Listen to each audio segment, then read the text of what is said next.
दूर पहाड़ों में बसा हुआ एक बहुत ही प्राचीन और पुराना गांव होता है। एक रात की बात है। चांद को काले बादलों ने ढक दिया था, जिस कारण हर तरफ रात से भी भयंकर अंधेरा छा गया था।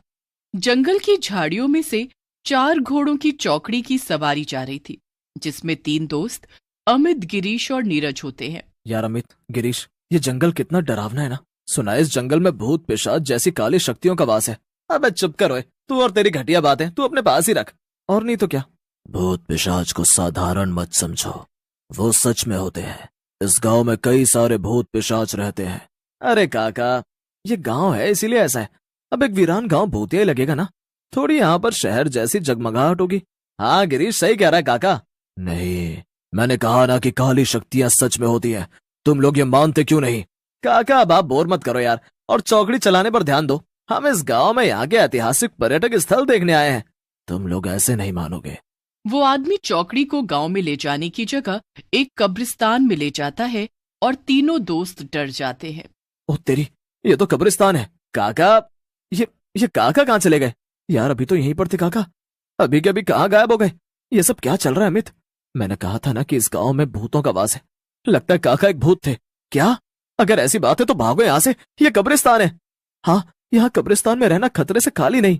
तीनों दोस्त अपनी जान बचाते हुए उस खौफनाक कब्रिस्तान से भाग रहे होते हैं। तभी अचानक से चौकड़ी उनके सामने आती हैं और अपने आप उनका रास्ता रोकती हैं।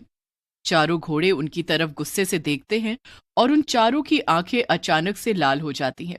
हे भगवान, इन चारों की आंखें अचानक से लाल कैसे हो गई? कहीं ये भूतिया घोड़े तो नहीं?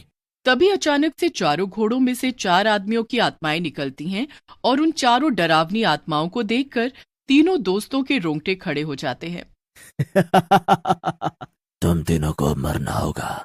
तुम तीनों को शायद ये पता नहीं था कि गांव की पहाड़ी पर जो चौकड़ी आती है उस पर कभी सवारी नहीं करनी चाहिए, क्योंकि इस चौकड़ी के 4 घोड़े भूतिया हैं और उनमें हम चारों भूतिया भाइयों की आत्मा कैद है। ये कोई मामूली चौकड़ी नहीं है, एक चंडाल चौकड़ी है। चारों भाइयों के भूत उन तीनों पर वार करने जाते हैं। तभी अमित अपनी जान बचाते हुए वहां से भाग जाता है और झाड़ियों में छुप जाता है। वहीं वो चारों गिरीश और नीरज को मार देते हैं। नहीं, उन चारों भूतों ने मेरे दोस्त नीरज और गिरीश को मार दिया होगा। ये सब क्या हो गया? अब मैं क्या करूंगा? तभी अमित को उसकी तरफ चंडाल चौकड़ी के आने की आवाज सुनाई देती है। घोड़ों के पैरों की दौड़ सुनकर अमित की सांसें तेज हो जाती हैं और वो बहुत घबराने लगता है। ये क्या? लगता है वो चंडाल चौकड़ी मेरी तरफ ही आ रही है। कहीं उन भूतिया भाइयों ने मुझे सूंघ लिया तो? नहीं नहीं, मुझे यहाँ से दूर जाना होगा। अमित फौरन हल्के हल्के कदमों से पीठ झुकाकर उन झाड़ियों से कोसों दूर चला जाता है। तभी उसे एक सांप नजर आता है। तभी अमित फौरन पास के पेड़ पर चढ़ता है और वो उसकी डाली पर बैठकर ही रात गुजारता है। सुबह होने पर वो गांव में जाता है, जहां सरपंच पंचायत में बैठे होते हैं। वो उन्हें और गांव वालों को जाकर सब कुछ बताता है। क्या ये तुम क्या कह रहे हो? तुम्हें पता नहीं था क्या कि उस पहाड़ी पर वो चंडाल चौकड़ी हर रात मंडराती है और नए लोगों को फंसाकर वो चारों भाई लोगों को मारकर अपना शिकार बना देते हैं? नहीं सरपंच जी, मुझे और मेरे दोस्तों को यह सब नहीं पता था, लेकिन अब मैंने अपने दोस्तों को खो दिया। बहुत दुख हो रहा है मुझे। न जाने इस गांव में उस चंडाल चौकड़ी की दहशत कब मिटेगी। जीना दुश्वार कर रखा है उसने। हाँ भाई, सही कह रहे हो तुम। न जाने कब हम चैन की सांस लेकर जिएंगे इस गांव में। जो भी नया व्यक्ति आता है इस गांव में, या जो भी उस पहाड़ी पर जाने की भूल करता है, वो चंडाल चौकड़ी उस व्यक्ति को जिंदा नहीं छोड़ती। लेकिन भाई साहब, क्या है इस चंडाल चौकड़ी का रहस्य? कौन है वो 4 भूतिया भाई? बहुत समय पहले की बात है। इस गांव में 4 भाई रहते थे। उनके पास 4 घोड़े थे।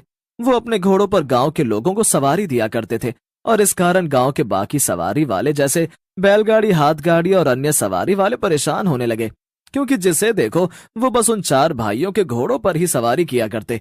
जिसके बाद एक दिन जब चारों भाई अपने घोड़ों के अस्तबल में सोए होते हैं, तभी कुछ आदमियों ने जलन और गुस्से के कारण उस अस्तबल को जला दिया और उन चारों भाइयों को मौत के मुंह में भेज दिया। और तब से उन चारों भाइयों की आत्मा उनके 4 घोड़ों में कैद हो गई और गांव में उनकी चंडाल चौकड़ी घूमने लगी और एक के बाद एक लोगों को खून के मौत देने लगी। और ये सिलसिला।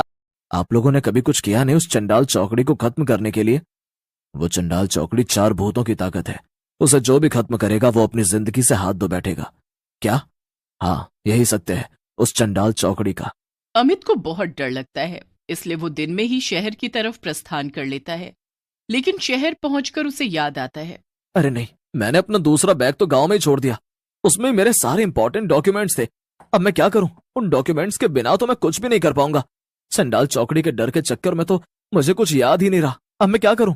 तभी अमित की बीवी नंदिनी कहती है, अमित जी, अब आपको वापस उस चंडाल चौकड़ी के गांव में जाना पड़ेगा क्या? नहीं नहीं, आप वहां मत जाइए।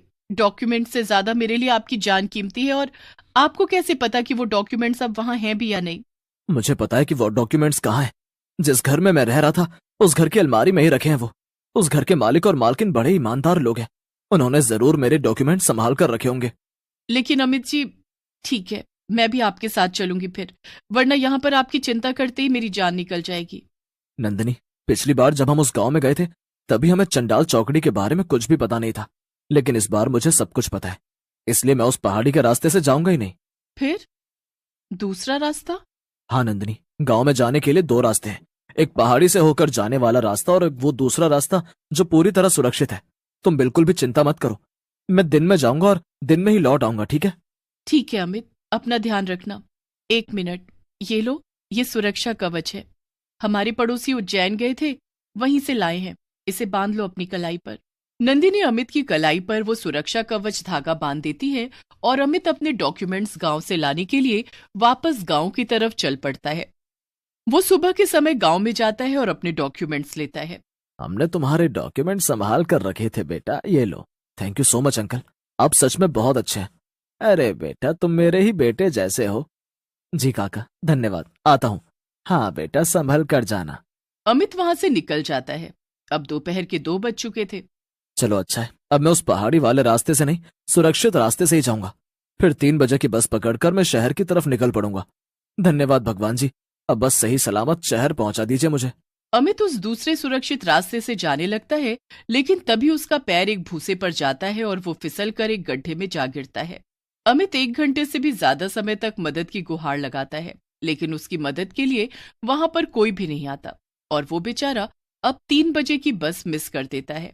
शाम में सूरज ढल जाता है और रात का घना अंधेरा हो जाता है। तभी अचानक से अमित को गड्ढे के पास से 2 आदमियों के गुजरने की आवाज सुनाई देती है और वो आदमी उसे रस्सी की मदद से ऊपर की तरफ खींचते हैं। तभी वो दोनों आदमी अचानक से गायब हो जाते हैं और वहां पर सामने वो चंडाल चौकड़ी आ जाती है। नहीं, ये क्या? चंडाल चौकड़ी, मुझे मत मारो, मुझे जाने दो। मैंने तुम चारों भाइयों का क्या बिगाड़ा है? उस रात तेरे दोनों दोस्त तो मर गए, लेकिन तू भागकर बच निकला। लेकिन आज तू भाग नहीं पाएगा। आज तो तुझे हमारे हाथों मरना ही होगा। जिसने चंडाल चौकड़ी देख ली उसे तो मरना ही पड़ता है। लेकिन जैसे ही वो चारों भूतिया भाई अमित पर हमला करने जा रहे होते हैं, तभी उन्हें कोई दिव्य शक्ति अपनी तरफ खींचने लगती है।